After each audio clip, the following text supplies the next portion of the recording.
Gurizada, então, só para fazer uma introdução assim, rápida, essa aula então não é uma aula, né? Só para a gente tentar fazer de uma maneira descontraída, porque é um conteúdo bastante pesado, em questão de conteúdo e questão também de influência que isso vai ter no resto do conteúdo de Brasil Colônia, né?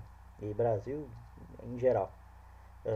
Então, na realidade, a gente queria fazer junto com vocês, porque é um dos assuntos que certamente uma ou duas questões, no mínimo, vocês vão encontrar na prova do vestibular e talvez até mais na do Enem.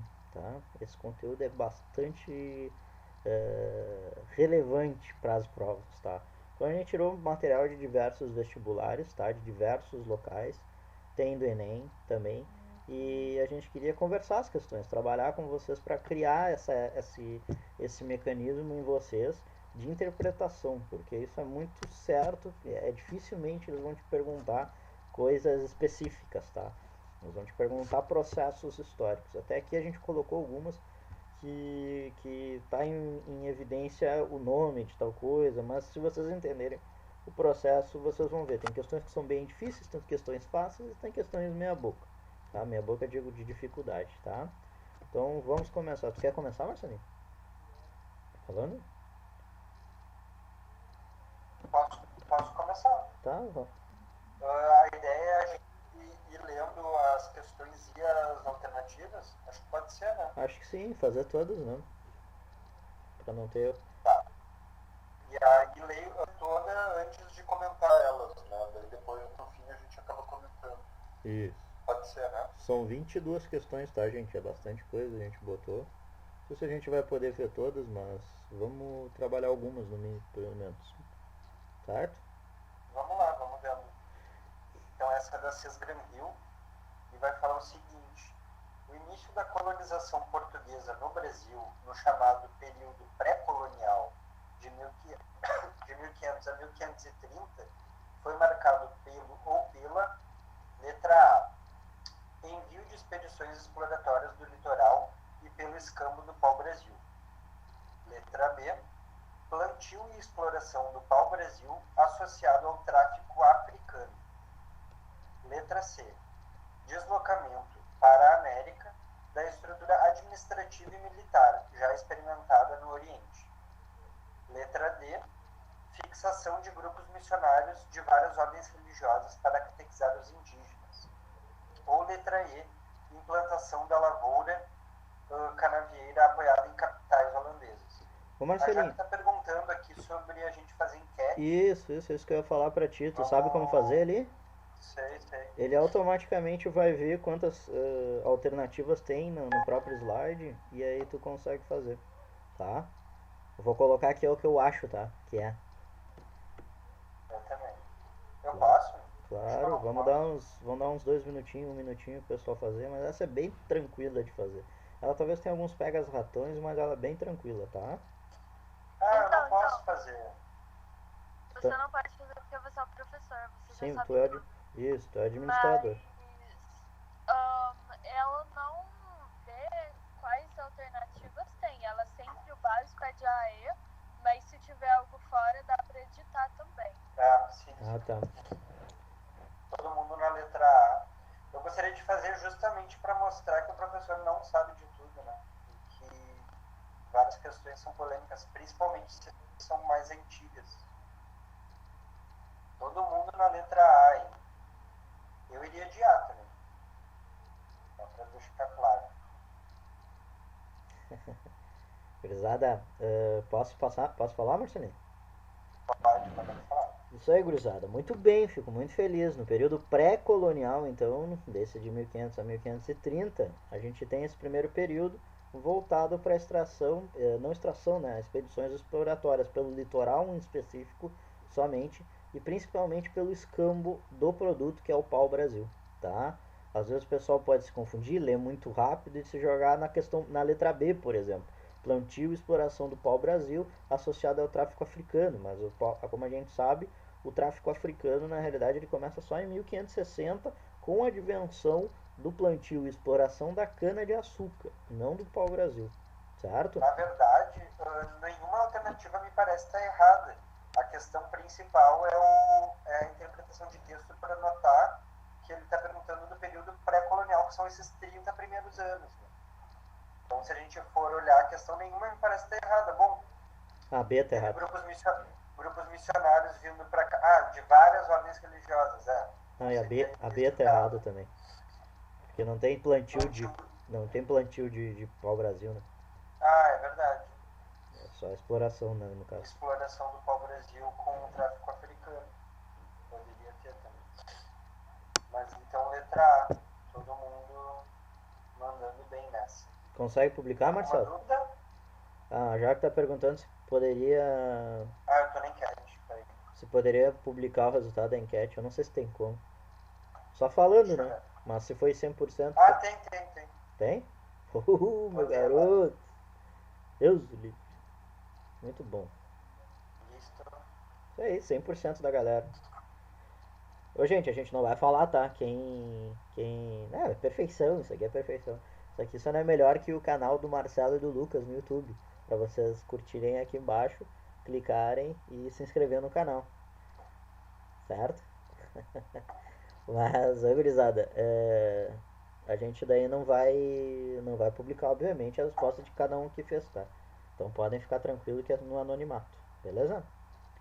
Não tem canal. Tem o canal do YouTube do Educa, né? Que vocês podem ir lá e se inscrever e ajudar o nosso canal do cursinho, tá? É um plano futuro. É isso aí, a gente tá sondando.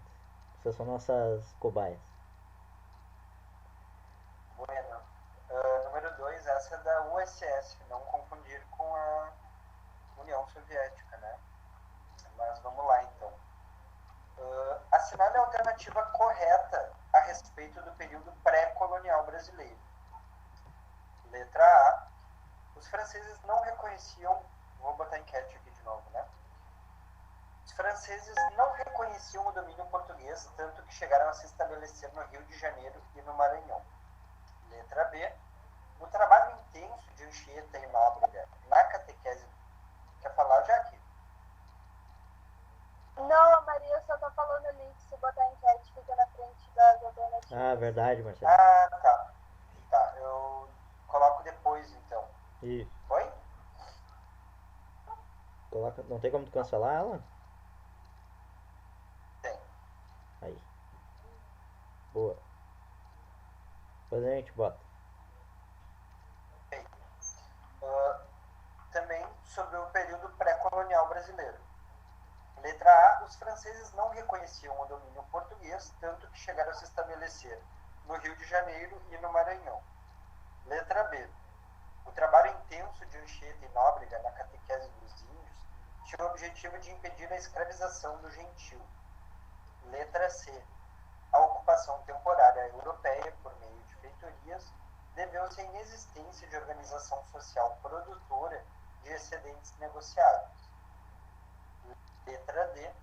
A cordialidade dos indígenas contrastava com a hostilidade europeia dos portugueses, cujo objetivo metalista conduzia sempre à prática da violência. E letra E. A cordialidade inicial entre europeus e índios deveu-se ao fato de que o objetivo catequético supera os fins materiais da expansão marítima. Vamos lá. E aí, gente? Qual que vocês acham? Essa é uma questão um pouquinho mais complicada, mas como é que pode dizer? Mais elaborado as respostas. Não é uma questão muito fácil.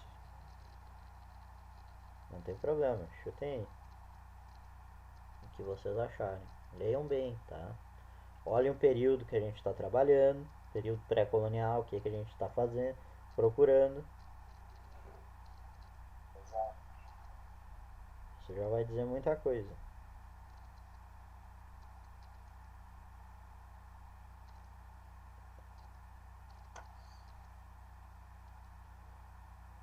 Foi todo mundo, Marcelinho?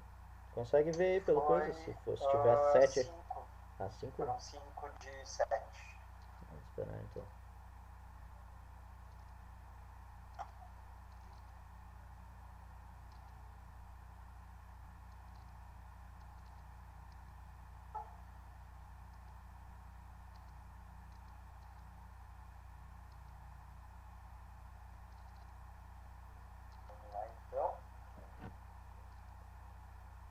Foi lá? Letra E, letra C, letra B, letra A. Foi. Eu fiquei muito feliz que a letra D não foi colocada. Por que que eu digo? Porque vocês já estão com uma ideia diferente sobre esse contato entre indígenas e as populações originárias portuguesas. Que dois têm que os dois têm um processo de agência dentro desse encontro, né? Mas a maioria ele colocou, tá certo, é a letra C, tá? A ocupação temporária europeia por meio de feitorias deveu-se à inexistência de organização social produtora de excedentes negociáveis. Justamente as feitorias estavam aqui, gente, porque não existiam esses processos de produção de um excedente, como a cana-de-açúcar, por exemplo. Não existia uma estrutura econômica, uma estrutura de produção para exportação desse produto que era como a cana-de-açúcar. O que era feito era justamente em processo de escambo, sobretudo, a extração de produtos que existiam na Terra, como principalmente o pau-brasil nesse primeiro momento, certo? Então tá certo, é a letra C. A letra E não é a cor de... Quer falar, Marcelinho? Fala aí. Não, pode falar, pode falar. A letra E, que a maioria do pessoal, uma galera ali colocou, não pode se dizer que tenha esse objetivo catequético, principalmente no início, justamente porque não há, por exemplo, as figuras dos jesuítas nem foram criados nesse primeiro momento ainda. E eles vão ser os principais que vão realizar esse processo de evangelização das populações originárias, certo? Não dá... A questão é mais temporal, né? Isso. Envolvendo o período pré-colonial. A gente vai notar então que no período pré-colonial é o momento em que vão se estabelecer as feitorias para se praticar o escambo. Então esse vai ser o primeiro contato nesses 30 primeiros anos, justamente porque Portugal não vai dar tanta atenção para essa terra. Então vai ser só a partir do período colonial, que se inicia em 32, a gente comenta, que vai se chegar uma população para se estabelecer mais fixamente. Antes disso, a gente vai ver o estabelecimento de feitorias que eram postos comerciais no litoral. Então, até aí, por isso que as outras alternativas não vão estar certas. Quando a gente está falando dos franceses no Rio de Janeiro e no Maranhão, já é um período colonial também. E a letra B também se encaixa com a ideia da letra I, tá? Que justamente esses caras nem desembarcaram ainda no Brasil. Só vai ser lá a partir dos anos 40, 50, certo? Beleza? Alguma dúvida, gente? De buenas? É uma questão um pouco mais complexa, mas é uma questão bem acessível ainda, né? Tranquilo? Bianca ali, a Laura, a Noeli, o Lucas, tudo certo? Podemos passar? Eu sinceramente eu não sei de onde é essa faculdade, mas eu achei bem legal essa questão, Chance. Essa aqui é muito boa. Essa é uma questão de Enem recente e é uma questão bem legal, certo? Sim, Jaque, é justamente ela fica um pouco mais difícil porque ela já tem uma escrita mais complexa. Como eu falei, tem muito de interpretação dos textos nessas questões de vestibular também. Mas é uma questão que se tu compreende e interpreta bem ela se torna acessível, ela não é muito difícil. Porque as outras, se tu entende que as outras, pela questão do período, todas as outras, só pela característica delas, questões da religião, questão do cordialidade, coisa, tu já percebe que tem uma diferenciação periódica, certo? Do objetivo. Gurizada, esse pré-colonial, esse período pré-colonial da parte portuguesa, a gente tem que trabalhar feitoria, pau-brasil e escambo, tá? As questões da vertente portuguesa, sobre os portugueses, esse contato com os portugueses, não vai fugir muito disso. É pau-brasil, escambo e feitoria. Beleza? Letra... Quer falar, Marcelinho? Desculpa. Não. Quer que eu fale? Tá. Ah, tá. Tu diz a leitura? A leitura eu posso ler. Pode ler então. Isso aqui é quase uma carta, né? Essa Vamos lá. aqui, eu até não ia colocar porque ela. Eu me esforcei, gurizado, pra botar ela dentro de um Dentro de slide um e slide. erra. É difícil questão da Pá, gente colocar dentro de um slide. vai, é duro. E aí, mas conseguimos ali. Mas é que era uma questão muito boa, uma questão recente do Enem. Então eu meio que me obriguei a colocar ela. Gente, quando vou te falar que né, são 22 questões, já que está falando aqui que a gente não vai dar conta, mas a gente já está ligado também que talvez a gente não consiga fazer as 22, mas que é importante a gente dar esses pontos sem nó, né? Então, não dá ponto sem nó, mas então vamos seguir mais rapidinho. Uma dica que eu dou porque eu costumo fazer, acho que é uma prática de historiador também. Quando tem trecho de excerto, assim, quando tem algum trecho de livro, enfim, de carta, de e-mail, de jornal, eu sempre começo pela fonte. Então eu vejo a data, vejo o autor e do que se trata. Eu acho que isso facilita o processo da leitura. Então eu vou ali e vejo, essa no caso, a primeira é do Stuart Schwartz, é isso? Acho que Acho que é sim. do Stuart Schwartz, que é Sim. um historiador, né? Gente da terra brasiliense da nação, pensando o Brasil, a construção de um povo. Um livro que inteiro foi organizado então Pelo pelo moto. Mota, ou pela Mota, chamada Viagem Incompleta, a experiência brasileira de 1500 a 2000, São Paulo, ano 2000. Importante a gente ver o ano. Vamos lá então, o que diz esse texto 1. Documentos do século XVI algumas vezes se referem aos habitantes indígenas como os Brasis ou gente Brasília, e ocasionalmente no século XVII, portanto nos anos de 1600, o termo brasileiro era a eles aplicado, mas as referências ao status econômico e jurídico desses eram muito mais populares. Assim, os termos negro da terra e índios eram utilizados com mais frequência do que qualquer outro. O texto 2 vai ser então de Dois Silvas, chamado Dicionário de Conceitos Históricos, São Paulo de 2005. O texto 2 vai dizer: índio é um conceito construído no processo de conquista da América pelos europeus, desinteressados pela diversidade cultural, imbuídos de forte preconceito para com o outro. O indivíduo de outras culturas, espanhóis, portugueses, franceses e anglo-saxões, terminaram por denominar da mesma forma povos tão díspares quanto os tupinambás e os astecas. E agora o que a alternativa está procurando vai dizer. Ao comparar os textos, as formas de designação dos grupos nativos pelos europeus durante o período analisado são reveladoras da letra A.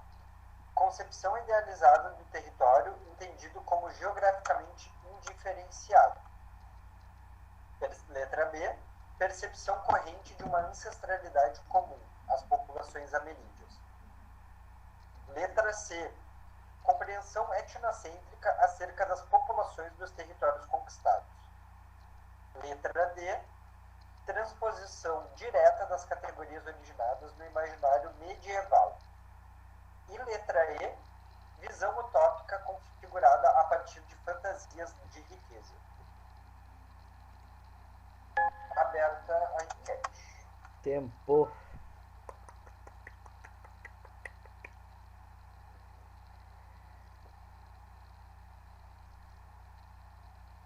É uma questão boa, boa. Interpretar. Uma questão de interpretação mais que tudo.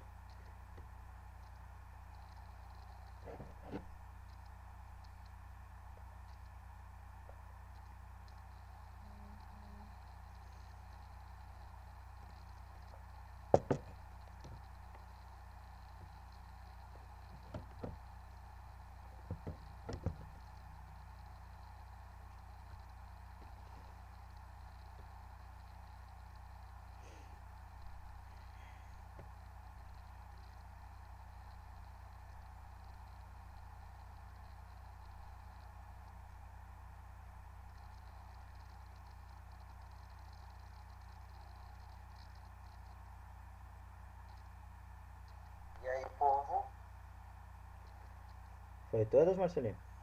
Não, falta 3. Querem mais um tempo ou podemos...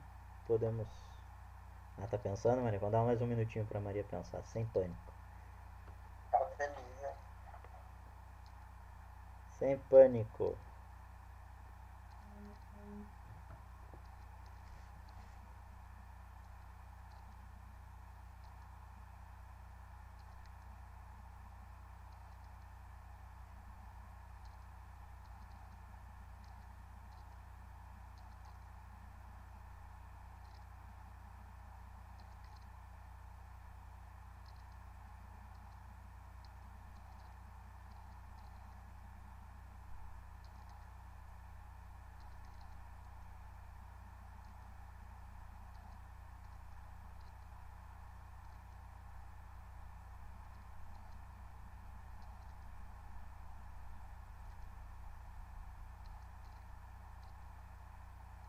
Vamos, povo. Faltaram 2 respostas, mas acho que o pessoal tá esquentando um pão de queijo na cozinha. Cafezinho.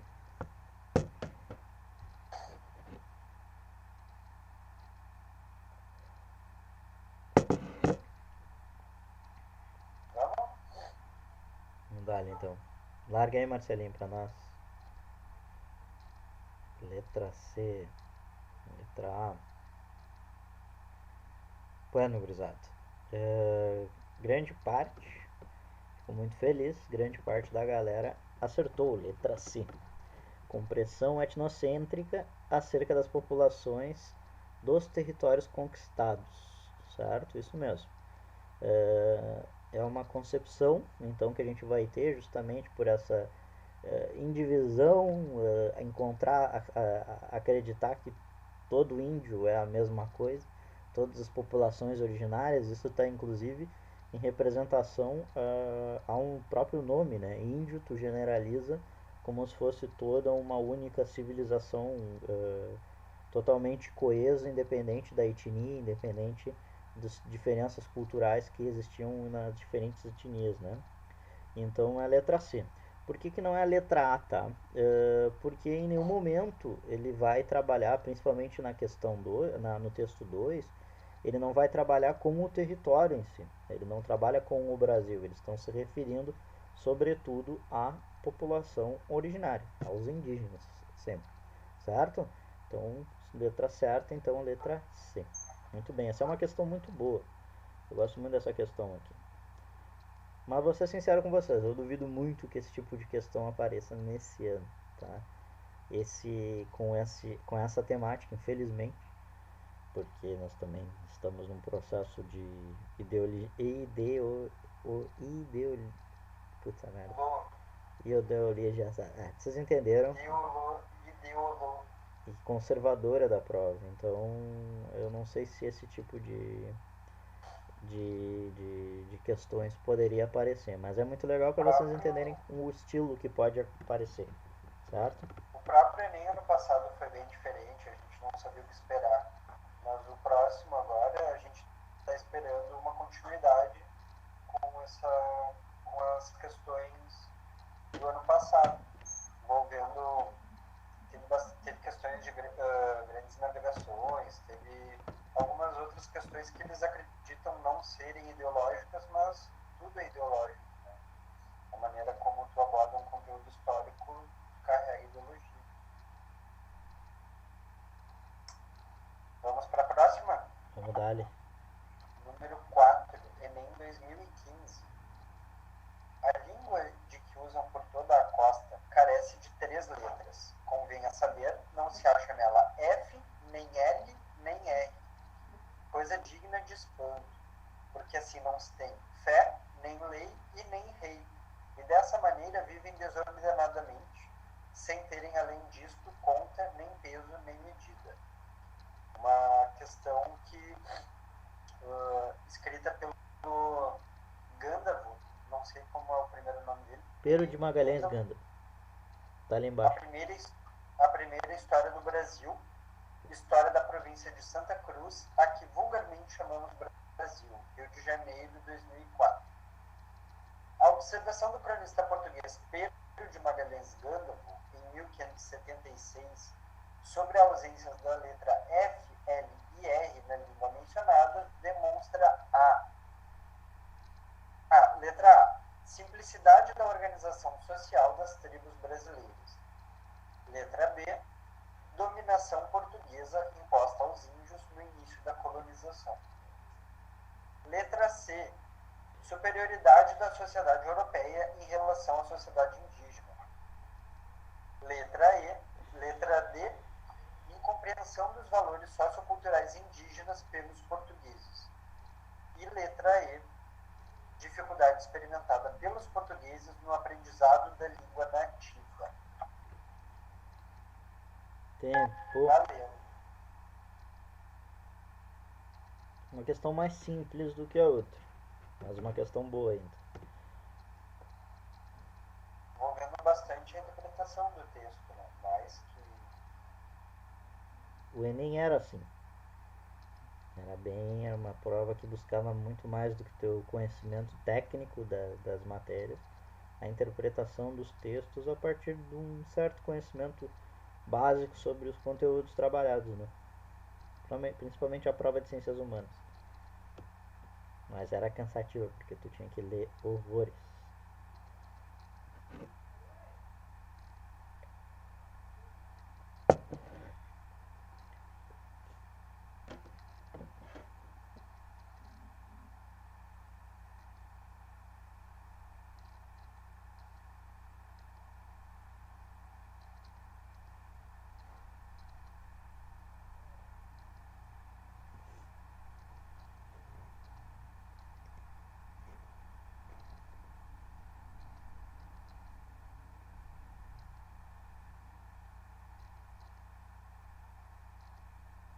E aí, Marcelinho, como é que estão as coisas aí? Podemos ir, pessoal, agora foi. Dois. Letra B, letra C, letra D.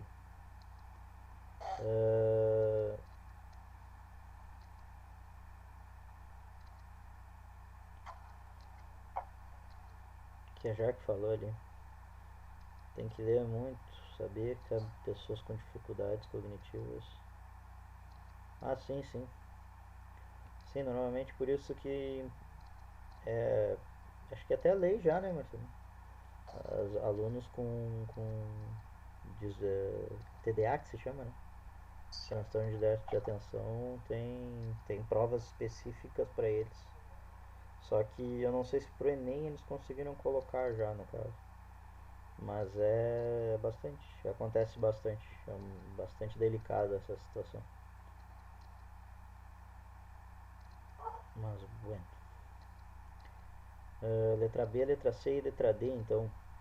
Sim, gente, já foi. Uma grande maioria acertou, letra D mesmo. Incompreensão dos valores socioculturais indígenas pelos europeus. Certo? Então, fala muito com a questão anterior também, essa ideia de que uma ideia etnocêntrica, uma ideia já colocada e figurada dentro da cabeça dos europeus que chegam nesse momento aqui no Brasil, tá? E a próprio texto ali deixa bastante claro, um texto bastante eurocêntrico, bastante preconceituoso, bastante colonial, tá? E a letra D, então. Por que não é a letra B? Porque na realidade, a dominação portuguesa imposta aos índios no início da colonização, é isso, Marcelo? A questão?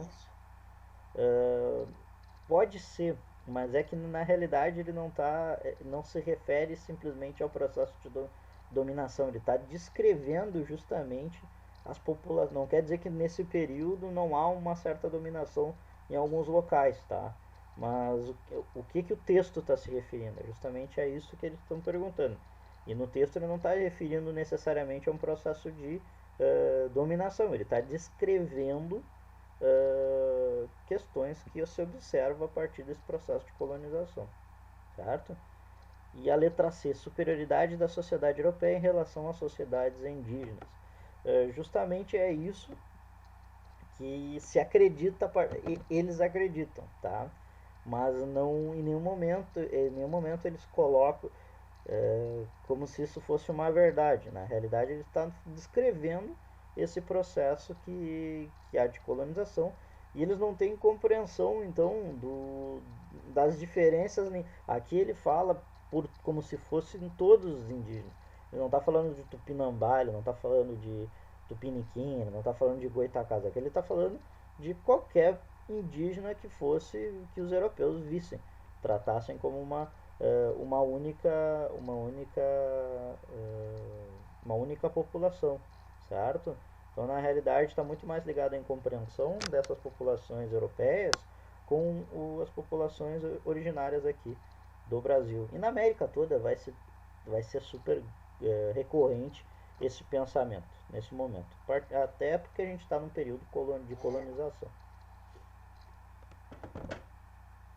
Quando eles falam que eles não têm fé, não têm lei ou rei, justamente mostra uma incompreensão dos valores culturais indígenas, porque obviamente eles tinham fé e tinham leis. Talvez não tinham um rei, como era o caso da Europa moderna, mas tinham também suas lideranças. Então, eles tinham fé e tinham leis e lideranças. Então, é justamente buscar mostrar que era uma incompreensão dessas sociedades.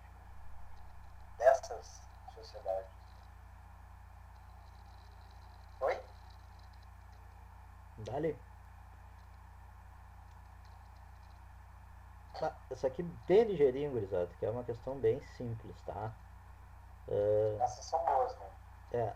A centralização político-administrativa do Brasil foi concretizada com a criação do Estado do Brasil, letra B, instituição do governo geral, letra C, transferência da capital para o Rio de Janeiro, letra D, instalação do sistema de capitanias hereditárias, ou letra E, política de descaso do governo português pela atuação predatória dos bandeirantes. Joga aí, Marcelinho. Essa é uma boa questão. Ela é simples, mas ela tem um pega-ratão. Talvez aconteça de vocês pegarem esse pega-ratão.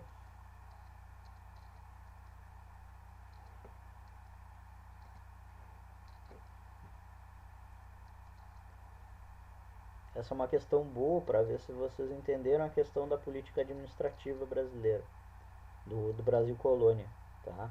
O que era cada instituição, qual era o teor, a intenção de cada instituição.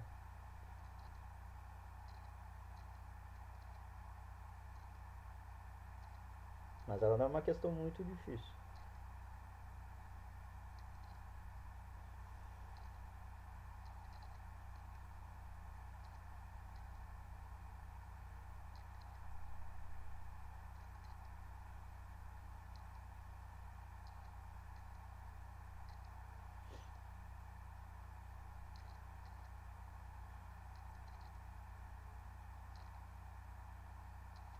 Como é que tá a situação, Marcelinho?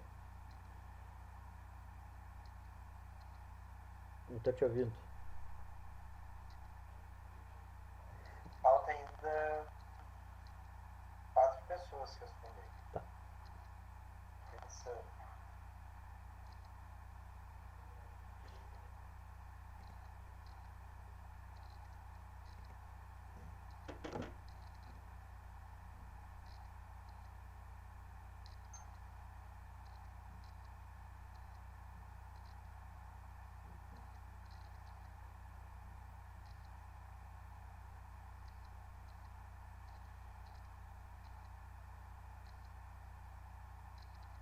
Vambora então. Oi?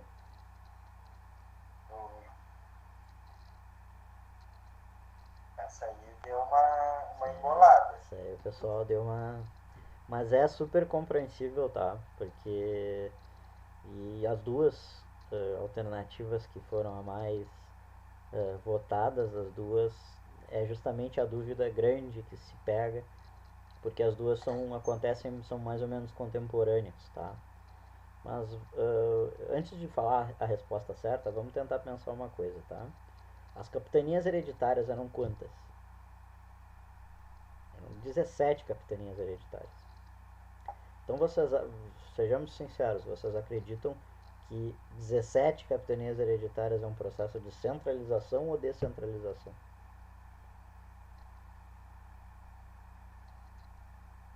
Essa é uma pergunta. Descentralização, muito bem. E quantos governadores gerais existiam no país? Era um por vez, não era? Foram vários que foram enviados, mas era um por vez. Certo, gente? Então, a questão certa é a questão B, tá? A instituição que foi realizada para concretizar essa centralização política administrativa no Brasil foi a instalação dos governos gerais, tá? Tomé de Souza, Duarte da Costa, o próprio Martim Afonso de Souza, Mendes Sá, foram os governadores gerais que a gente teve no Brasil, tá? Letra A, criação do Estado brasileiro, não dá para dizer porque o Brasil é colônia ainda, ele só vai se transformar em Estado em 1822, certo? Transferência para a capital para o Rio de Janeiro também é só em 1600 e... não, A gente nem chegou a falar do Rio de Janeiro quase, porque, como a gente comentou, a política do açúcar, enfim, que vai ao longo do século XVI e XVII, a gente está falando de Nordeste e também de São Vicente, ali perto de São Paulo. O Rio de Janeiro ainda nem chegou, a capital, quando a gente está falando desse período, a capital do Brasil ainda é Salvador, que vai surgir justamente com o governo geral, logo na sequência do governo geral. Né? Então, o Rio de Janeiro ele vai entrar na história do Brasil após as minerações, basicamente. Aí é que, depois da descoberta das minas, é que o Rio de Janeiro vai ser um porto muito importante para o Brasil. E letra D, então, a instalação das capitanias hereditárias, a gente comentou já por antes, justamente, a ideia das capitanias hereditárias é muito mais uma ideia de povoamento, não de centralização política, certo? De povoamento e produção de um produto de matéria-prima, manufatureiro, que é a cana-de-açúcar, ok? E a letra E, política de descaso português predatórios. Bandeirantes também foi outro ponto que a gente nem comentou ainda, comentamos vagamente, mas nem comentamos ainda a fundo sobre, e justamente os bandeirantes eles surgem um processo de descentralização também. São privadas, são instituições privadas que vão adentrar o território brasileiro, certo? Beleza? É uma questão boa porque é uma questão que gera dúvida, tá? Então tem que ficar evidente na cabeça de vocês, gurizada, que nesse momento, nesse primeiro século, sobretudo, a gente vai ter descentralização. Capitanias são processos de ocupação e descentralizados. Vendo justamente a dificuldade que se encontra com as capitanias, porque a maioria vai dar errado, a maioria deles vão falir, tem a necessidade de centralizar um poder político-administrativo no Brasil, que são os governos gerais. Certo? Passa aí, Marcelinho, para nós, por favor.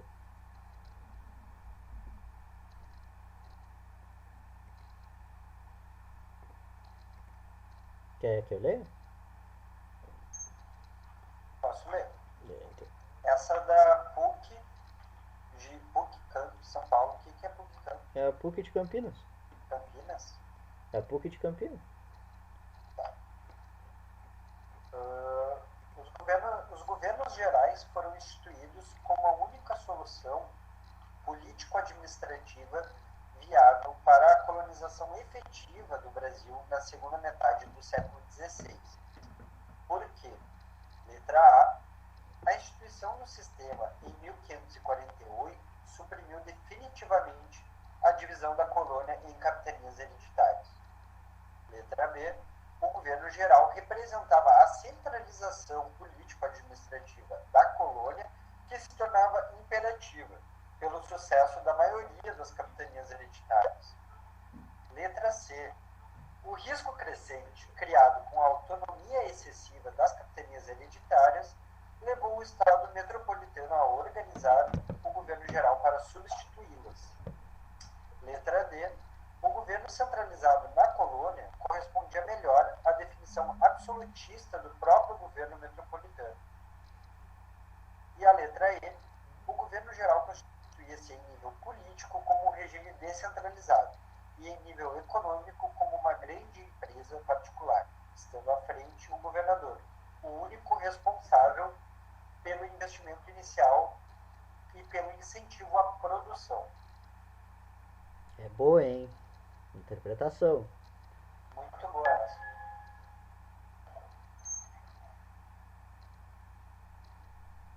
Vocês acham que a gente ia fazer só barbada pra vocês? Ah, quero que vocês cheguem muito bem nessa prova. Mas é uma questão que, se tiver atenção, é uma questão que não é muito difícil.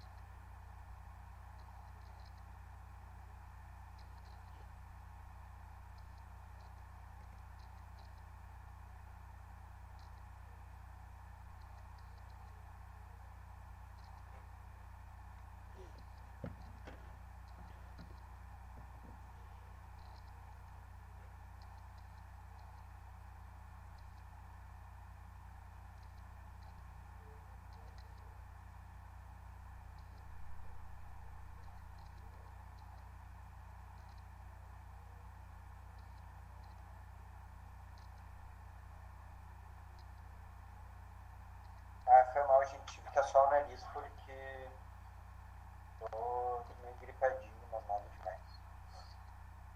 Ainda falta algumas respostas. É dividido.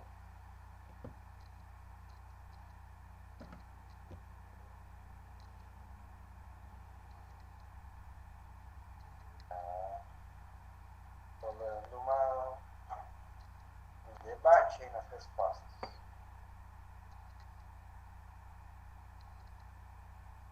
No meu caso é bem rinite mesmo.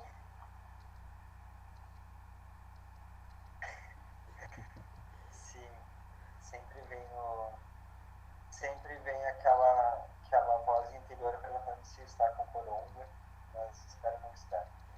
Mas espirro não tem ruim, gurizada. Se espirrou, tá bom. Eu não sabia disso, eu tô espirrando a full. Não, Então, tô ótimo. espirrou, tá livre. Fica tranquilo.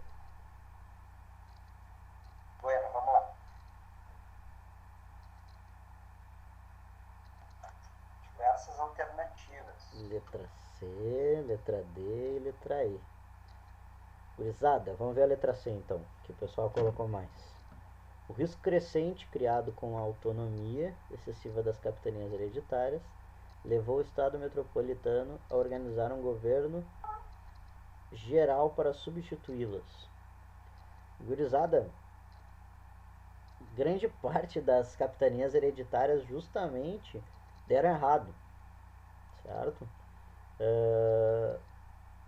E o objetivo principal da instalação dos governos gerais não é para substituir no intuito de que as capitanias hereditárias estavam criando muita autonomia, mas sim porque elas não deram certo, certo? Então, na realidade, é uma alternativa que tem que pensar um pouquinho a mais, ela não é uma alternativa que justamente dá uma vontade de falar, mas é justamente essa que vocês têm que entender, essa ideia do porquê que levaram a realizar o governo geral. Não foi porque não estava dando certo as capitanias hereditárias, mas não porque ela não estava criando uma autonomia, certo? Beleza? Então não é a letra C, vamos ver a letra dele. Governo centralizado na colônia correspondia melhor ao próprio governo metropolitano. O maior jeito absolutista é o próprio governo metropolitano. Essa é a questão certa, tá? É a questão D. Por que é a questão certa? Porque, gurizada, justamente, se tu for ver o governador geral, ele também tem a alcunha de vice-rei, tá? Então ele era uma representatividade de uma figura absolutista dentro da colônia, certo? Ele era o próprio representante da colônia e ele tinha poderes totais aqui dentro. Mesmo sendo o representante do rei, o rei acima dele, e o rei demandando ordens para ele, ele tinha poder absoluto sobre o Estado colonial, certo? Então é a letra D, ok? E a letra E que eu não consigo ler ali. Tu consegue ler? Eu não consigo ler.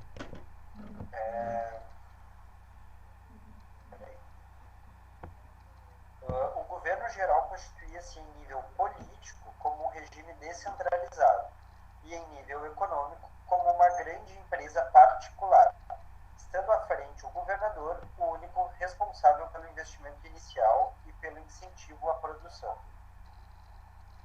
Vai, desculpa, governo continua em nível político como... Consegue ir e voltar, Marcelinho? Ir pra frente e voltar? Vamos ver. Não, fica. Fica, puta, não consegue tirar? Pelo visto não. Ali embaixo, não dá? Puxa vida. Não, Mas não dá. tudo bem. Tudo bem. Mas não é a A letra... questão é, o governo geral... Pode falar. Não, fala aí. A questão é, ela pergunta, né? Ela afirma. O governo geral constitui-se em nível político como um grande regime descentralizado e em nível econômico como uma grande empresa particular, estando à frente o governador, o único responsável pelo investimento inicial e pelo incentivo à produção. Gurizada, no descentralizado acabou a questão. Ali já não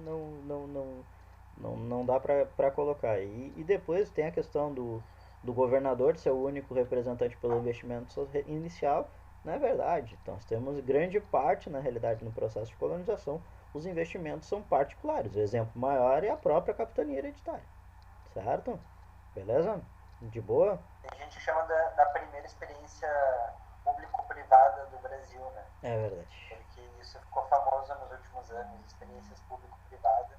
As capitanias hereditárias não deixam de ser um estilo nesse estilo, assim. E deram super certo como as público-privado. Pois é. Mas eu acho que uma questão bem importante que fica dessa questão é a relação entre o governo geral e as capitanias. Ninguém respondeu a letra A, por exemplo, que as capitanias hereditárias foram suprimidas com o governo geral em 1548. Isso já é uma ótima coisa. Ninguém marcou essa questão porque elas não deixam de existir, só que o governo geral busca ter uma certa... tomar frente nesse processo porque não estava dando certo as capitanias. A maioria delas deu errado. Então, o governo geral vai buscar, então, tomar a frente desse processo, sabe? Isso aí. Vamos lá. A TEC de São Paulo. Não tendo o capital necessário para realizar a colonização do Brasil, pois atravessava uma série, acho que é uma séria, mas enfim, atravessava uma séria crise econômica, Portugal decidiu adotar o sistema das capitanias hereditárias. É correto afirmar que, agora isso me lembra um pouco que a história mudou muito o seu conhecimento ao longo das últimas décadas, né? Então a geração dos meus pais tinha que ser obrigada a decorar o nome dos capitães donatários, que eram o pessoal responsável pelas capitanias, para a gente ver que, tipo, como o conhecimento ele é modificado ainda bem, porque a gente não está aqui decorando data e nome, a gente está entendendo o processo. Mas vamos lá. Então, Portugal decidiu adotar o sistema das capitanias hereditárias. É correto afirmar que, letra A, as capitanias foram entregues a capitães donatários com o compromisso de promoverem seu povoamento e exploração. Contudo, poucos eram os direitos e os privilégios que recebiam em troca. Letra B. O sistema foi adotado devido à presença de estrangeiros no litoral, à péssima situação econômica e financeira de Portugal e ao seu sucesso nas ilhas do Atlântico. Letra C. As capitanias eram pessoais, transferíveis, inalienáveis e não podiam ser passadas para seus herdeiros. Letra D. O sistema era regulamentado por dois documentos, a Carta de Doação e o Foral, sendo que na Carta de Doação vinham detalhados os direitos e deveres dos donatários, além dos impostos e tributos a serem pagos. E a letra E. A administração política da colônia tornou-se centralizada, assim como a da metrópole. E aí? É uma questãozinha boa. Boa, tem umas alternativas meio absurdas, mas tem umas alternativas... Eu imagino que vai dar dúvida nessa. Já tá dando. Polêmica. Polêmica. Crise, crise.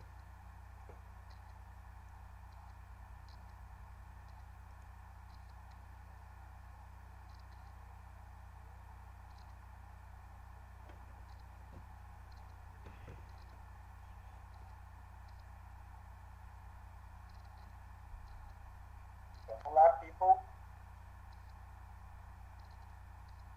Por enquanto, ninguém marcou a mesma alternativa. Olha só.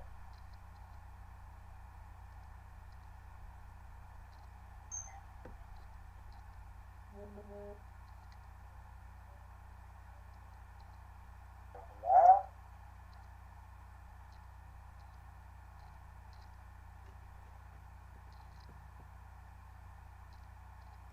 Vamos lá ali. Foi, então.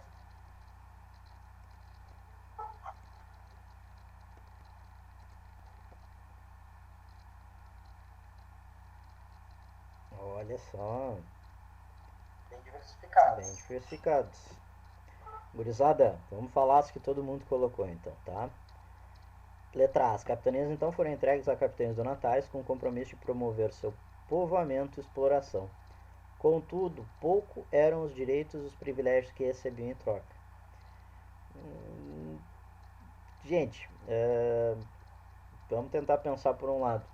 Se fossem poucos privilégios e as riquezas que eles ganhariam com o monopólio, por exemplo, da cana-de-açúcar nessas localidades, o monopólio também dos tributos que eles vão receber nessas localidades, por que vocês acham que tanta gente, 17, 18 capitães hereditários, capitães donatários, realizariam esse processo de investimento privado na América?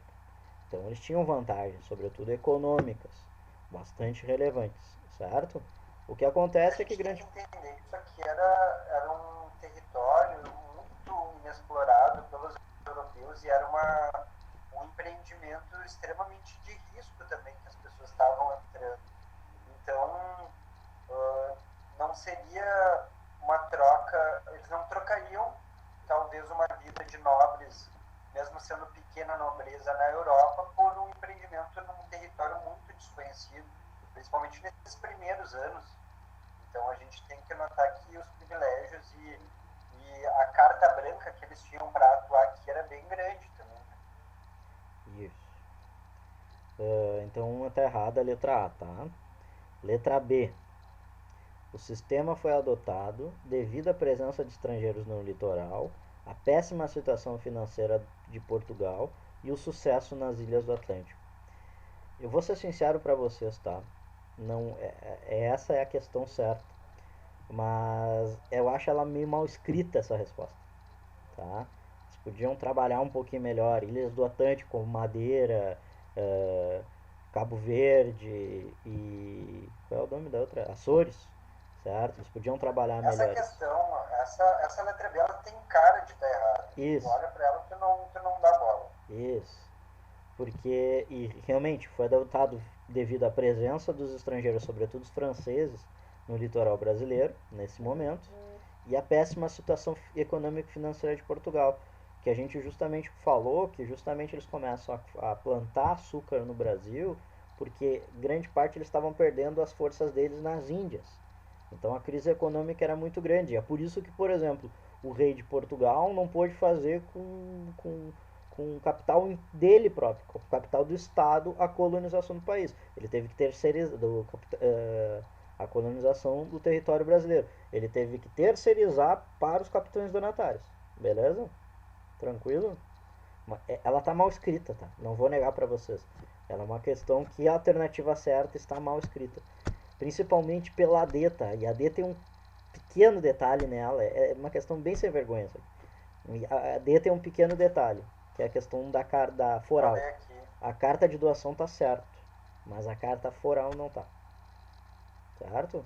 É outro documento que trabalha com outras questões. Certo? É uma questão bem ruinzinha. Ser sincero com você. E a letra E, a administração política da colônia tornou-se centralizada com as capitanias hereditárias, gente. Justamente o que a gente estava falando antes.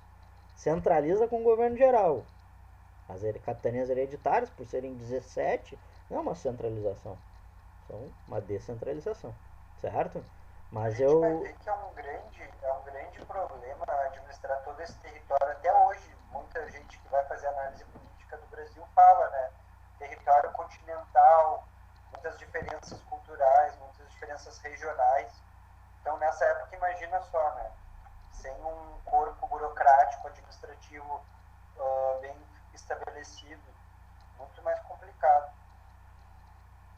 Ô Marcelinho, acho que a gente podia. Eu tô tentando abrir aqui as questões, Para porque. passar desse período, É, quando ficarem muito nossa. repetitivas, assim como essa, por exemplo, foi três de capitanias hereditárias e coisas, senão a gente não vai terminar nunca com a galera. Eu não quero também Deixa eu ver aqui. abusar da boa vontade da galera, que a gente tá num terço só das questões ainda. Ah, e já é da produção do açúcar, aí já podemos trabalhar. É outro tema. E aí, gente, Vamos propor pro pessoal aí, mas de repente uma meia hora, não sei. uma meia hora, uma no máximo, pra não esgotar vocês também, né? Porque é pra uma coisa pra não ficar muito. Tá legal, eu tô adorando. Gente, Eu acho super importante, mas eu também não quero. A gente sabe que é fim de semana, vocês já tiveram aula a semana inteira. a galera quer ficar em casa no fim de semana. É. É foda. Vamos lá. Uh, essa é da UFC, uma faculdade nova, feita num octógono. É, brincadeira. Essa é uma universidade do Ceará. É. Nos primórdios do sistema colonial, as concessões de terras efetuadas pela metrópole portuguesa pretendiam tanto a ocupação e o povoamento como a organização da produção do açúcar com fins comerciais. Identifique a alternativa correta sobre as medidas que a coroa portuguesa adotou para atingir esses objetivos. Então vamos identificar a alternativa correta. Letra A. Dividiu o território em capitanias hereditárias cedidas aos donatários, que por sua vez distribuíram as terras em sesmarias a homens de posses que a demandaram. Letra B. Vendeu as terras brasileiras a senhores de engenho, já experientes e que garantiam uma produção crescente do açúcar. Letra C. Dividiu o território em governações vitalícias, cujos governadores distribuíam a terra entre os colonos portugueses. Letra D. Armou fortemente os colonos para que pudessem defender o território e regulamentou o uso equânime e igualitário da terra entre colonos e índios aliados. Letra E.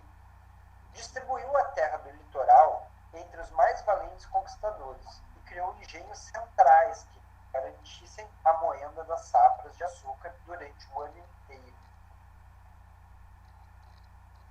E aí, o que vocês acham? Essa é mais tranquila, não é uma questão muito difícil.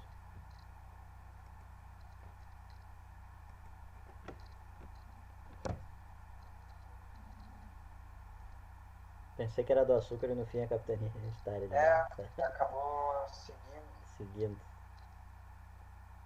Mas é bom porque daí já faz uma introdução do açúcar.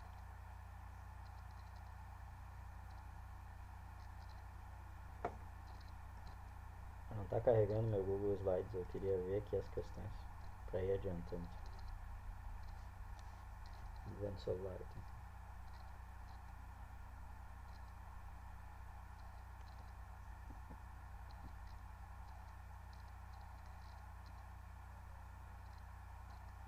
A letra D a 11. Letra 12 podemos fazer depois, Marcelo. Daí já é sobre as invasões holandesas.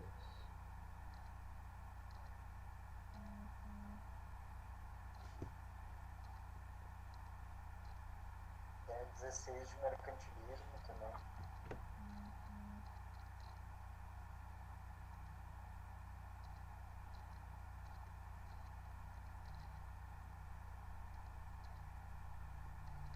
Tu gosta? 17. Letra 12. Letra 12 tu vê. Tu vê que os guris Pessoal estão bem na quarentena. Quarentena Vamos pegou lá, os então. guri. Vamos lá. Saúde. Ó, Galera, foi mais em uma, né? gostei. Isso aí, gurizada, vocês estão certos. Dividiu o território em capitanias hereditárias, cedidas aos donatários, que por sua vez distribuíram as terras em sesmarias e homens de posses que as demandaram. Isso mesmo, tá? Não é a letra B, porque não se vende as terras brasileiras, se doa, tá? Justamente por isso capitães A donatários, gente porque vai ter a se primeira lei de terras. A gente vai ter a primeira lei de terras que institui a questão de tu poder vender terra no Brasil só em 1850. Até lá as terras não eram comercializadas, não tinham uma questão de tu poder comprar e vender.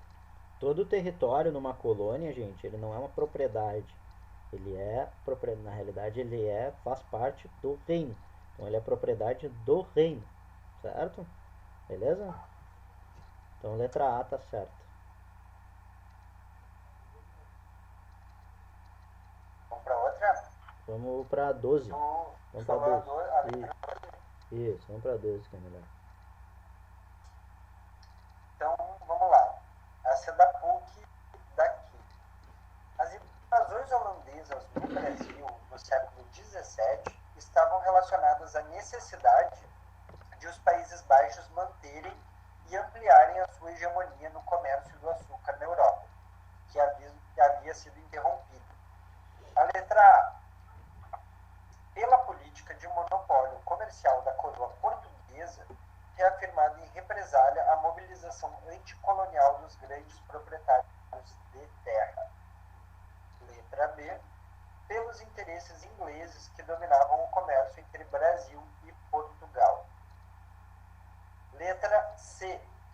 Pela política pombalina, que objetivava desenvolver o beneficiamento do açúcar na própria colônia com apoio dos ingleses. Letra D. Pelos interesses comerciais dos franceses que estavam presentes no Maranhão em relação ao açúcar. E letra E. Pela guerra de independência dos Países Baixos contra a Espanha e seus consequentes reflexos na colônia portuguesa, devido à União Ibérica.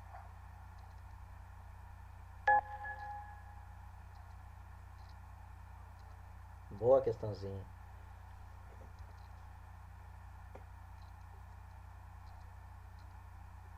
Tranquilo, pode ler já, que sem problema nenhum.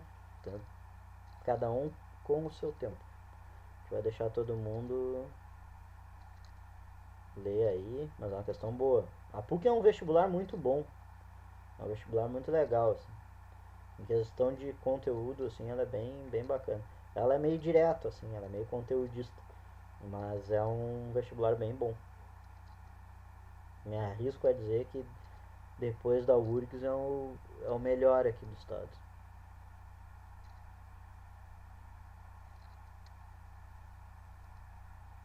A UX tem um vestibular que é muito bom também.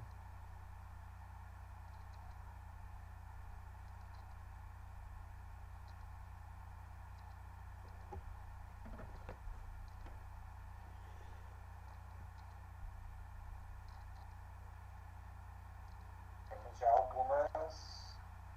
algumas divisões na área de respostas. Vou dar uma dica, tá? Na última Vou aula a falar gente. uma dica, não digo mais nada. Hã? Vou dar Falo uma mais. dica. E tenho dicas. Cautela. Vou dar uma dica. Cautelinha. Vou dar uma dica. Falamos sobre isso na última aula de quinta-feira.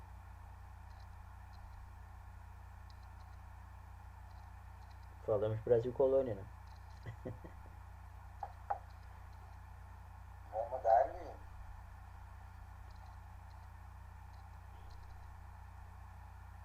Vamos lá então. Muito bom. Muito bom. Então, colocaram na letra B e na letra E a grande maioria, né? Então vamos falar pela letra B, então. Pelos interesses ingleses que dominavam o comércio entre Brasil e Portugal. Gente, isso vai acontecer, mas não nesse momento, tá? Os ingleses só a partir da metade do século XVIII é que vão ter um domínio sobre o comércio atlântico, tá? Vai ter justamente durante o período de, sobretudo no século XIX, mas no século XVIII, Dependências ali, né? isso, no século XVIII tu já tem essa dependência do Brasil, no caso, à Inglaterra, mas não é nesse momento, tá? Que a gente está falando da invasão holandesa no século XVII ainda, ok? E a letra E está certa justamente por essa, porque o que aconteceu? Quando acontece a União Ibérica, as colônias portuguesas viram colônias do Império Espanhol, certo? Por isso se uniu a duas coroas, se juntou também as colônias dos dois locais. Por isso que a gente falou que, inclusive, o Tratado de Tordesilhas não tinha muito mais sentido, porque agora os dois eram o mesmo estado. Mas, ao mesmo tempo, os inimigos da Espanha, que estava consequente por esse processo de guerra de independência, um deles já era a Holanda, os Países Baixos, que fez um processo de independência, ela fazia parte, a Holanda e os Países Baixos fazia parte do reinado também do Filipe II, eles fazem essa guerra de independência e viram inimigos automaticamente da Espanha, certo? Sendo na União Ibérica, inimigos também do Brasil. Então, um dos motivos da invasão holandesa também está relacionado a essa questão de diplomacia internacional, conflitos internacionais. Quando a gente fala União Ibérica, pode parecer que existia uma relação de forças igualitárias, mas o que basicamente acontece é que a Espanha anexa as regiões que eram colônias de Portugal. Era o começo de uma supremacia espanhola que vai durar uma boa parte do tempo, e justamente porque eles encontraram ouro de cara na região da América Espanhola. Isso fez com que uma grande quantidade de ouro fosse para a Europa. Depois a gente vai ver que os holandeses acabam se tornando também grandes capitalistas nesse início do capitalismo, principalmente pela questão comercial. Eles vão conseguir comercializar e terem, não dá para chamar de navios, né? Mas terem um comércio envolvendo o Atlântico muito dominado pelos holandeses. Então isso vai fazer com que a Espanha, anexando a colônia portuguesa, justamente os Países Baixos vão atacar essas regiões buscando irem atrás de especiarias e de metais preciosos. Acho que a 13, Marcelinha, é bem boa a questão. Essa próxima? Isso, a 13 é boa. A número 13 chama, então, Fazenda Canavieira na Colônia. Um excerto trazido pelo P.R. Drake, chamado livro Histórias das Cavernas. História das Cavernas ao Terceiro Milênio, de 2007. Somente as fazendas de proprietários mais abastados é que possuíam engenhos, mas todas elas tinham a casa grande, moradia do fazendeiro, as senzalas, moradia dos escravos, casas para trabalhadores livres, reserva florestal para o fornecimento da madeira, áreas de pastagem e de agricultura de subsistência.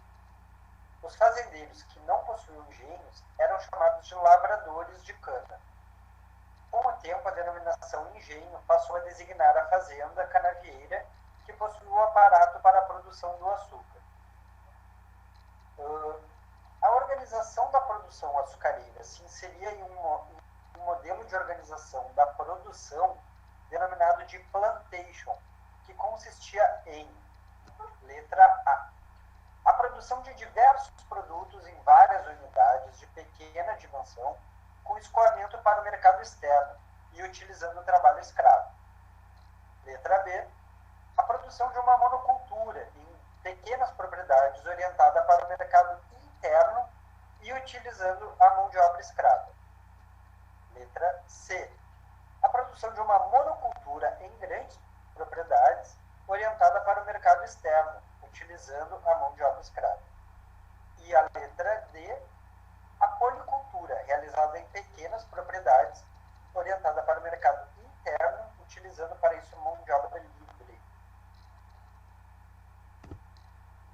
É difícil. Ó, é automático. Tô falando que é automático, não tem letra E ali. Que automático, é eu que coloco ali Que as tu coloca o alternativas. quê, meu? Tá ali, ó, tudo certinho. Letra A, B, C e D. Quem me botar E nessa?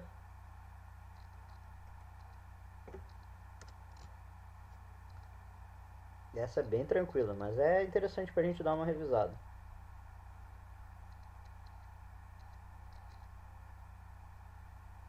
Essa aí explica bastante coisa do que a gente comentou na última aula, que vai seguir uma tradição na estrutura da produção brasileira, né? Tanto de produção, como de trabalho e de comércio também, comércio externo.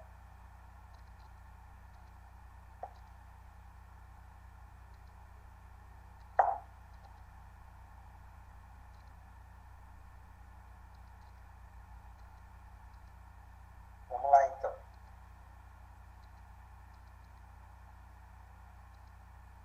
Divisões, Vamos lá. enriquecendo o debate. Isso é importante. Vamos falar então as três que o pessoal colocou. Produção de monocultura, tá? Tá certo. As quatro coisas que a gente tem que lembrar quando se fala em plantation, gente. E não é só no Brasil. Em todo lugar que você tiver sistema de plantation, são as quatro coisas que a gente tem que lembrar. Monocultura, ou seja, só um produto. Mono. Pequenas propriedades, não. Justamente em grandes propriedades, ou seja, os latifúndios. Certo? Beleza? Então aí a B já foi. Pequenas propriedades, exportação, isso é toda produção dentro dessas grandes propriedades e fazendas são para exportação, nunca para o mercado interno, ok? E a mão de obra que realiza essa produção é a mão de obra escravizada, beleza? Então ali que fecha com todas essas alternativas é a letra C, certo? Mas pode acontecer, justamente. Ali, como por exemplo a gente trabalhou com vocês latifúndio, pode ter dado isso que tenha dado. Latifúndio são grandes propriedades, tá, gente? Como a gente trabalhou o vocabulário de latifúndio para vocês, talvez isso que tenha.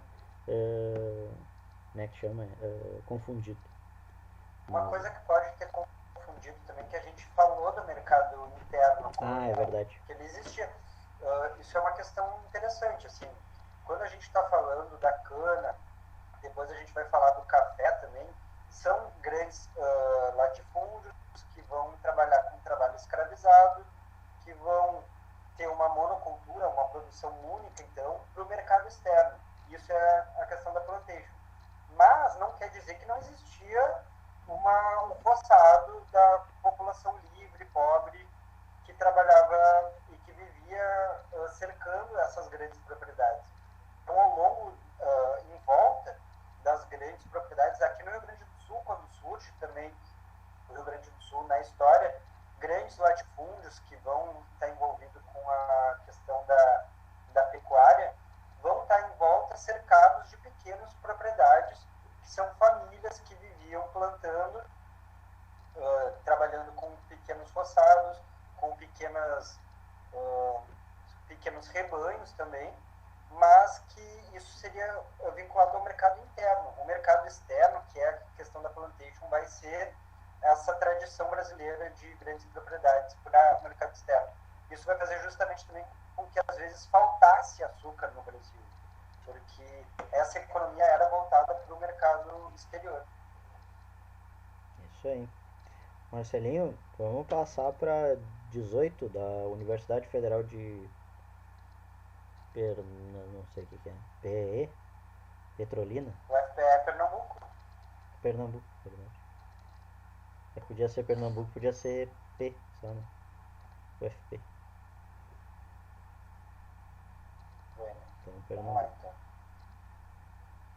As razões que fizeram com que no Brasil colonial e mesmo...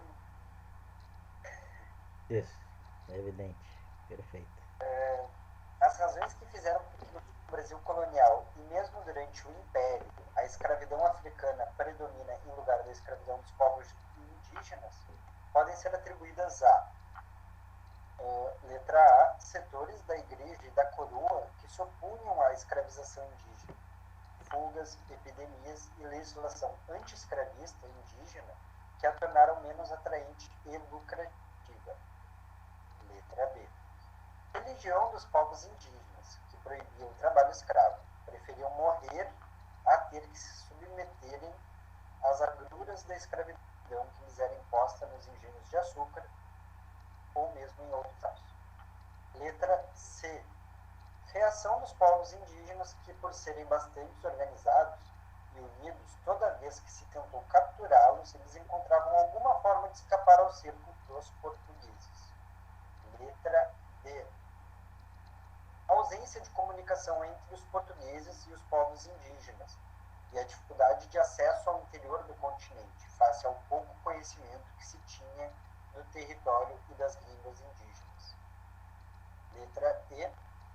Um enorme preconceito que existia do europeu em relação ao indígena e não em relação ao africano, o que dificultava enormemente o aproveitamento do indígena em qualquer atividade.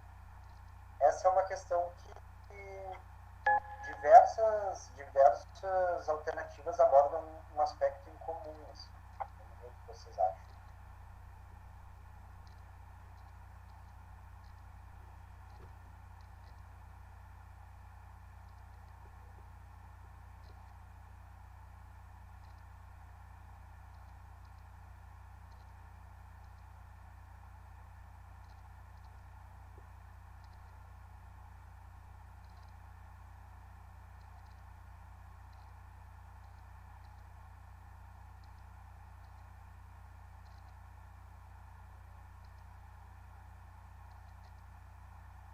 E aí, pessoal, aqui o pessoal não está respondendo.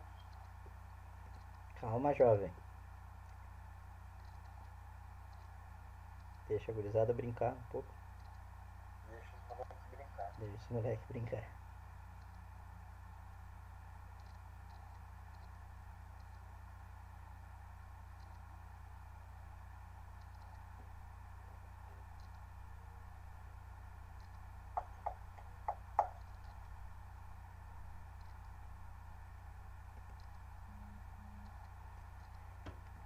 Cautela.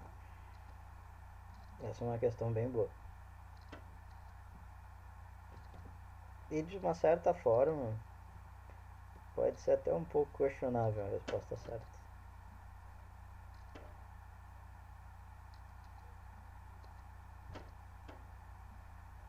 Eu só encontrei uma que eu considero correta.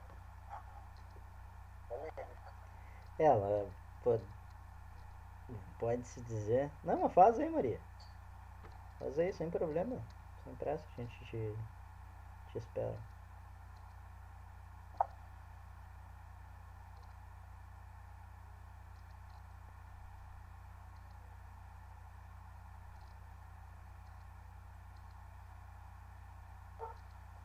É que eu acho que essa é uma questão antiga também. Não tem o ano dela, mas ela é uma questão mais antiga também. E o debate sobre a escravidão indígena também, as discussões historiográficas, elas são bem mais recentes. Inclusive depois tem que te mandar, Marcelinho, um negócio sobre educação indígena decolonial. Na escola vi um livro ontem que está disponível, uma coletânea, que eu vou te mandar. Ah, no PDF? PDF. Livre pros guri, pras guri usar. Vai lá, Maria. Rolou, Maria? Então, De boa? foi. Vamos jogar então. Bastante diversas respostas. Bueno, gurizada, vamos lá então. Letra A. Os setores da igreja e da coroa que se opunham à escravização indígena. Fugas, epidemias, legislação de escravista indígena que a tornaram menos atraente e lucrativa. Sim, coloca. Essa é a resposta certa. Essa Tá? é a que eu penso também. É a resposta certa. Não é que as outras de todo elas não estão erradas, tá? Elas estão erradas totalmente. Mas a mais certa, isso tem também no vestibular, gente.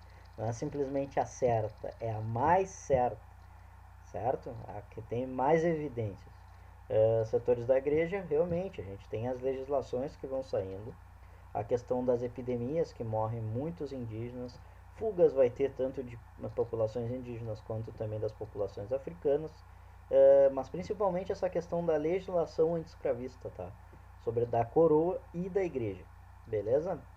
A letra B ali, religião dos povos indígenas.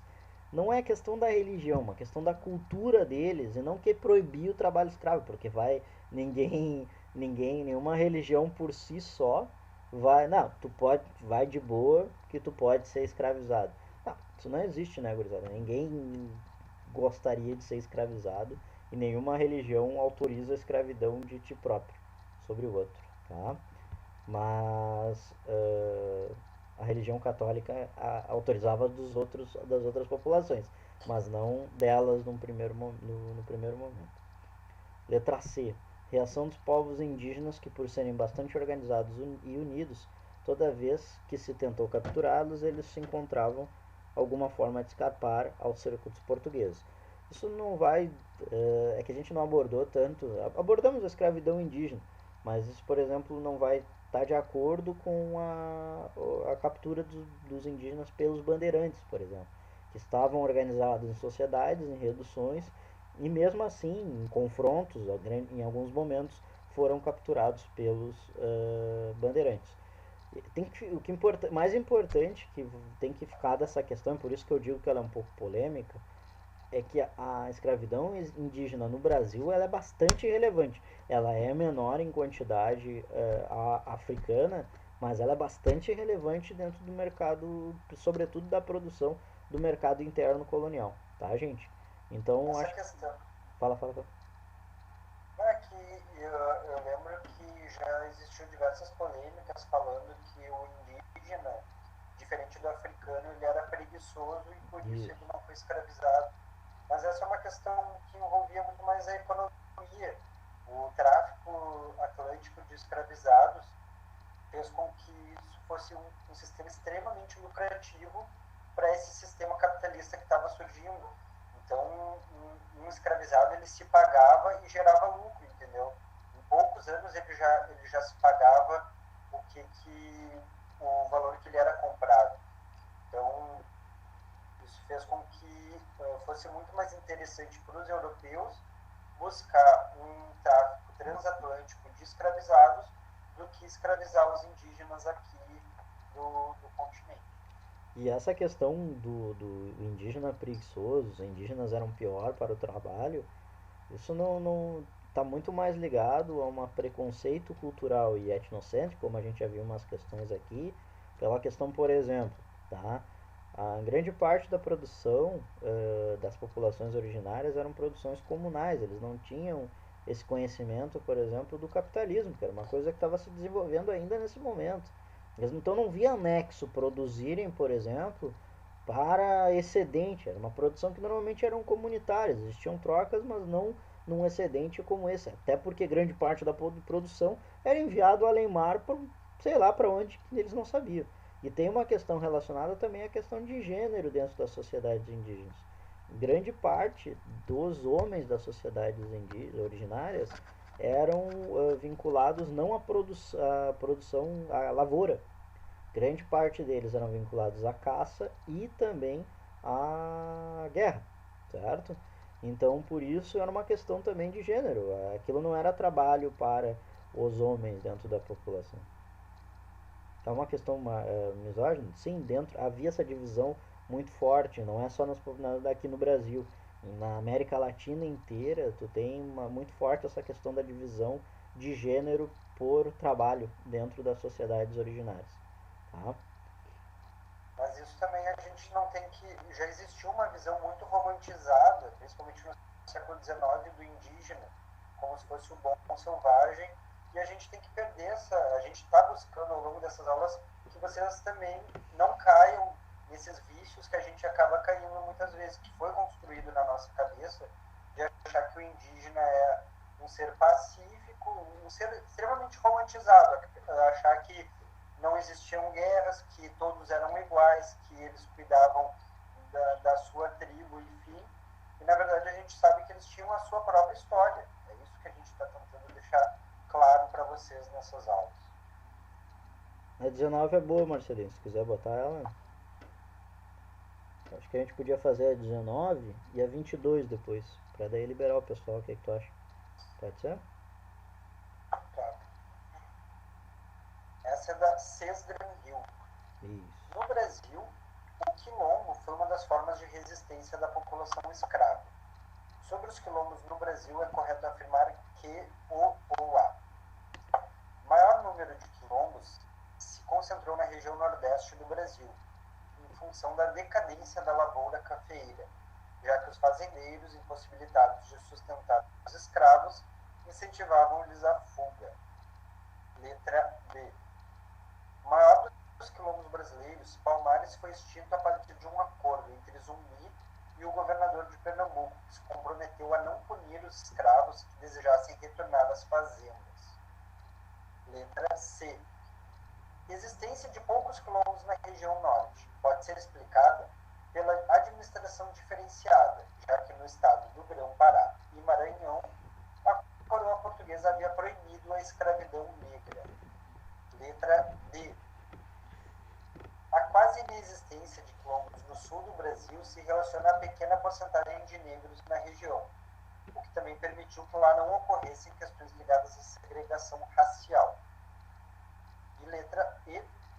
A população dos quilombos também era formada por indígenas ameaçados pelos europeus, brancos pobres e outros aventureiros e desertores, embora predominassem africanos e seus descendentes. Muito boa essa questão. Essa é muito boa.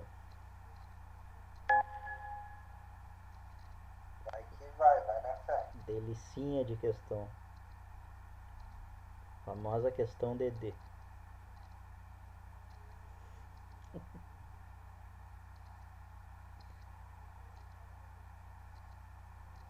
Ô Marcelinho, tu lê tão bem, cara. Meus parabéns.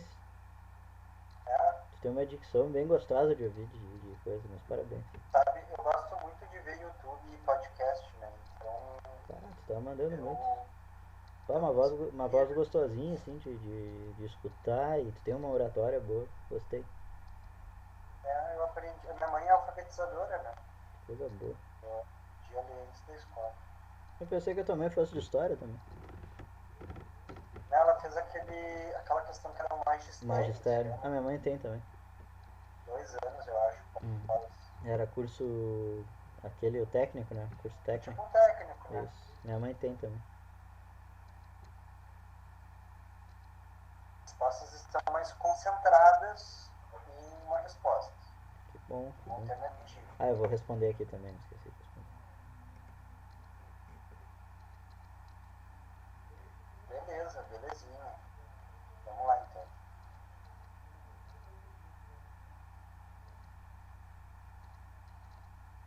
Vamos ver. As duas grandes é letra A e letra I, tá? Letra A, vamos ver a letra A. Maior número de quilombos se concentrou na região nordeste do Brasil, em função da decadência da lavoura cafeeira, já que os fazendeiros impossibilitados de sustentar os escravos incentivavam-lhes a fuga. Por que está errada essa letra A, tá? Não necessariamente todos os quilombos, a maioria dos quilombos vão se concentrar no Nordeste, tá? Vai se concentrar em várias regiões, inclusive aqui no Rio Grande do Sul. Só em Porto Alegre, acho que nós temos uns 10 no mínimo, né, Marcelinho? A gente encontra É importante a gente saber essa história. comunidades quilombolas por todo o Brasil. E aqui em Porto Alegre, tu tem ali na Cidade Baixa, tu tem na Mato Grosso, teve. Mato Grosso. Teresa de Benguela. Isso. Tu tem vários locais aqui, tanto em todo o Brasil, que existem comunidades quilombolas, certo? Isso já mata também a questão D, ok? Que era importante, a gente queria ver e ficamos muito felizes que a questão D vocês não colocaram como certo. Em função da decadência da lavoura cafeira. Café não foi produzido no Nordeste, gente. o café vai se instituir principalmente na região do Vale do Paraíba, que pega a região ali de São Paulo. Não é à toa que São Paulo é a cidade mais rica do mundo, do Brasil, o estado mais rico do Brasil hoje, porque grande parte das lavouras cafeiras, que foi até 1930 o grande produto de exportação do Brasil, vai ser nessa região. Então tu vai ter na região do Vale do Paraíba, no sul ali de Minas Gerais, no grande parte de São Paulo e um pouco nas lavouras do Rio de Janeiro também. Mas no Nordeste é cana de açúcar, não é café, tá? Então a gente tem que ficar atento nessas questões. A gente vai ver o início da colonização, principalmente foco no Nordeste, vai descendo para o Sudeste. E uma questão bem importante da gente falar da questão D ali, que ninguém marcou, que é dizendo sobre a quase inexistência de quilombos no sul do Brasil, relaciona-se a pequena porcentagem de negros na região. Na verdade, existe um silenciamento e um profundo uma política de branqueamento por parte tanto da colônia como do Império, para se fazer crer que não existe negros no Rio Grande do Sul, coisa que foi tentada também muito fortemente na Argentina, foi um território que mais recebeu imigrantes italianos aqui na América, muito forte a colonização italiana na Argentina. Mas, enfim, existem a questão de existirem escravizados negros no Rio Grande do Sul é bem forte. A cidade de Pelotas, um território que a partir do século XIX, com o charque, vai ser uma região muito vinculada com a escravidão. A Jaque falou sobre a questão do extermínio de guerras, tá? Isso é realmente se trabalha na Argentina é muito forte, no Uruguai não, nem tanto, mas se trabalhava na historiografia argentina isso que a gente chama de silenciamento histórico dessas populações. Então tu vai na Argentina, no consenso popular, eles vão te dizer, mataram tudo na guerra, tá? Normalmente é a guerra do Chaco, essas guerras que acontecem no século XIX ali. Na realidade isso não vai acontecer, tá? O que vai acontecer na realidade? A Argentina, a região do Prata, não era a região mais rica, uma das regiões mais ricas do Império, o vice-reinado do Prata. Não era uma das regiões mais ricas do Império. Quando tu tem menor quantidade de dinheiro e menores produtos de exportação, tu tem a possibilidade menor de também contratar escravos, comprar escravizados, certo? Em comparação, por exemplo, a Argentina com o Nordeste brasileiro, ou o Rio Grande do Sul, tu vai ter uma porcentagem menor de escravizados vindo para cá, sobretudo por essa questão, porque essas populações de colonos não tinham cacife financeiro para financiar essa escravização africana, que era muito mais custosa, era muito mais caro, até pela questão porque não podia vir por Atlântico, eles tinham que vir lá por cima, pelo porto de Cartagena, que era o principal. Mas o que acontece? Justamente, mas existe uma população negra bastante relevante, se eu não me engano, hoje, afrodescendentes na Argentina é 300 ou 400 mil pessoas, pelo censo, que se autodeclaram negras, e vão se concentrar sobretudo na região mais ao centro e norte, certo? Mas existe uma política de silenciamento das populações afrodescendentes na Argentina, sobretudo, no Uruguai também, mas na Argentina ainda é mais forte e muito também relacionado a essas políticas migratórias, como na Argentina e como aqui no Rio Grande do Sul também é muito forte, de tentar branquear, essas políticas de branqueamento, de tentativa de branqueamento das populações, com vindas de imigrantes europeus. Não é à toa que na Argentina vieram a maior quantidade, é absurdo assim, tu vê a quantidade de em Buenos Aires. Olha os jogadores da seleção argentina de futebol, olha o sobrenome, é tudo italiano. É tudo italiano e alemão muito forte também.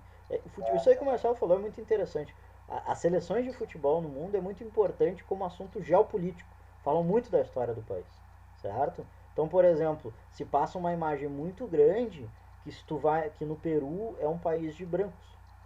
Mas tu vai lá e vê dentro da seleção peruana, de brancos ou população andina, mas tu vai na seleção peruana, metade dos jogadores são de origem de descendentes de africanos, aparência. Além de tudo isso, gente, tu tem uma questão muito forte que é a mestiçagem, certo? O gaúcho, que a gente chama, o gaúcho, ele é também processo dessa mestiçagem entre brancos, entre indígenas, população indígena e os negros também, as populações descendentes africanas, certo? Tem No muita Chile, pesquisa sendo feita mostrando os negros na pecuária, que se existia um mito de que o Rio Grande do Sul foi construído na pecuária e que a pecuária era uma economia que não girava muito o trabalho escravo. E isso já foi combatido nos últimos anos, principalmente com bastante pesquisa das universidades. As charqueadas na região de Pelotas, de Rio Grande, como o Marcelo falou, em todo o Pampa, que era onde era, em todo o Pampa, Bagé, Uruguaiana, Alegrete. Nós temos aqui um mestre em história que estudou as políticas de roubo de gado na região da fronteira, que é o Marcelinho. E ele pode falar para vocês a quantidade, por exemplo, que existia dentro dessas populações descendentes de negros. Se tu vai nessa região e tu encontra uma população ainda gigantesca de negros e de mestiços, mas existe, gente. Isso era política de Estado. Esse silenciamento do negro gaúcho, esse silenciamento do negro argentino, silenciamento do negro uruguaio também é muito grande. No Uruguai, por exemplo, a principal festa deles é o carnaval, que é candombe, que é um ritmo africano, é um ritmo totalmente africano. Então, os tambores de candombe. Tem um dado que eu queria trazer para o pessoal, que é do IBGE. Eu sou funcionário do IBGE e eu acho bem interessante, pessoal. Olha só, apesar de ser o segundo estado mais branco do país, o Rio Grande do Sul tem maior proporção nacional de adeptos da Umbanda e do Candomblé, que é 1,47% da população, que é quase 5 vezes o percentual da Bahia, para vocês terem ideia. Então, o Rio Grande do Sul tem mais adeptos proporcionalmente de religiões de matrizes africanas do que a Bahia, que é um estado conhecido pelas suas tradições negras. Então, uma questão bem interessante de se analisar esse silenciamento, né? Onde é que está esse pessoal? É bem forte essas políticas de silenciamento, que eles chamam, eu acho muito pesado, de, como é que é, de higienização social. Em vários momentos também, o próprio tirar essas populações de regiões da Cidade Baixa, da vila, como é que é o nome daquela vila que tinha ali, Marcelinho? Ali na CB. O Chocolatão? O Chocolatão, mas a mais anterior, aquela, que foi o pessoal da Restinga. A Restinga era ali a população que ficava ali na João Alfredo. Sim, mas como é que era o nome das Era uma região chamada algo tipo do Riacho, porque passava ali o dilúvio, né? Isso, eu não me lembro como é que era o nome da... Não me lembro. Existe um nome para se dizer desse pessoal que vivia ali porque o dilúvio ele foi canalizado, mas antes ele passava na João Alfredo, que era... Esqueci agora o nome da região. Tanto que tu tem ali a ponte o que hoje está reformada ali, a ponte dos açorianos, é resultado desse processo de... Ou vocês acham que tem aquele laguinho ali boiando no meio do nada e tinha uma ponte que não tem muito sentido hoje em dia, né? Ali na realidade passava o arroio de dilúvio anteriormente. Hoje que ele foi canalizado e levado. Eu não me lembro o nome da comunidade ali, mas Eu tô procurando, mas não sei se eu acho. não vou me lembrar agora. Mas é bem legal, gente. É bem interessante esse negócio porque o que a Jaque falou ali é meio também trabalhado na cultura argentina. Até hoje. Tu pergunta para um argentino, eles vão te falar, e os negros argentinos? Morreram todos na guerra.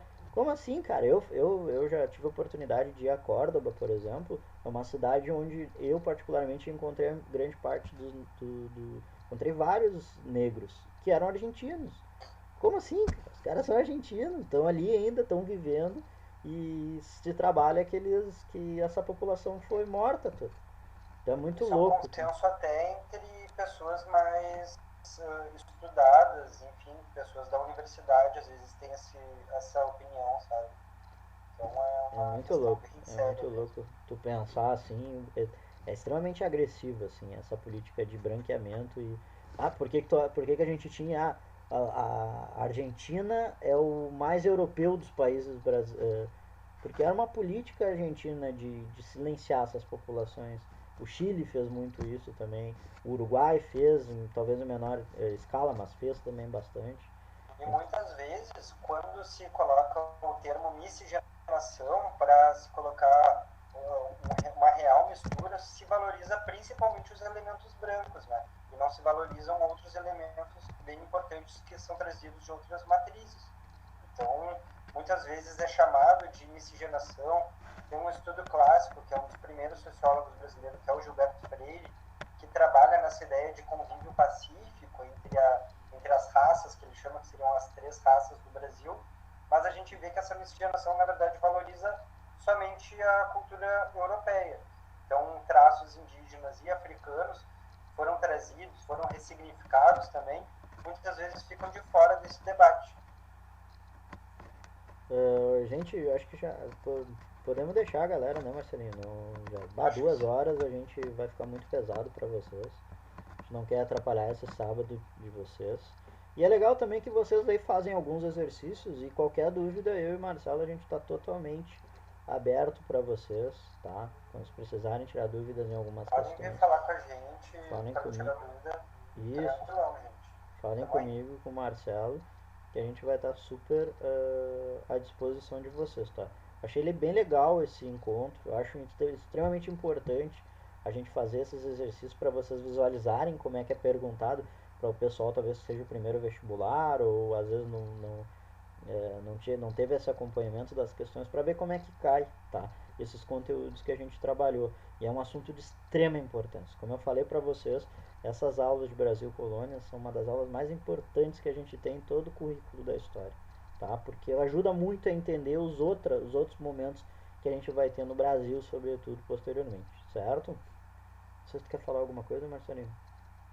Agradecer ao pessoal a presença geral aí no sabadão, que não é fácil, mas estamos aí. Estamos aí para somar. Qualquer dúvida, podem falar com a gente, nos perguntar que a gente está aí para somar com vocês. Sábado histórico, sabadeira.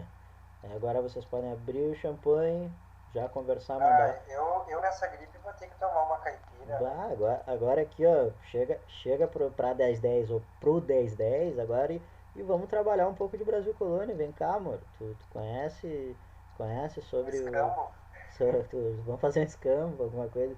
É esse o momento, gurizada. Utilizem a história para vocês também. Para usufruto próprio.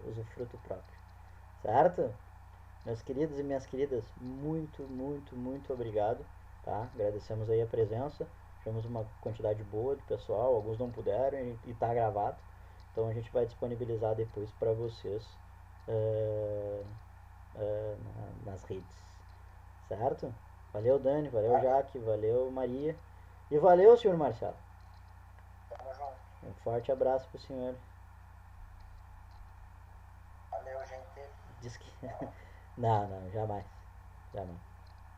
Nós somos, Pela cara de vocês, parece que não mesmo. nós somos. Mas Eu sou casado. Bah, deu no meio, na cancelada na coisa. Tá bom, então. Tá gravado, tá gravando. Para de gravar aí. Vou parar de gravar, parar de gravar. a gente começa a xingar os Bah, professores. gratuito. Vocês viram?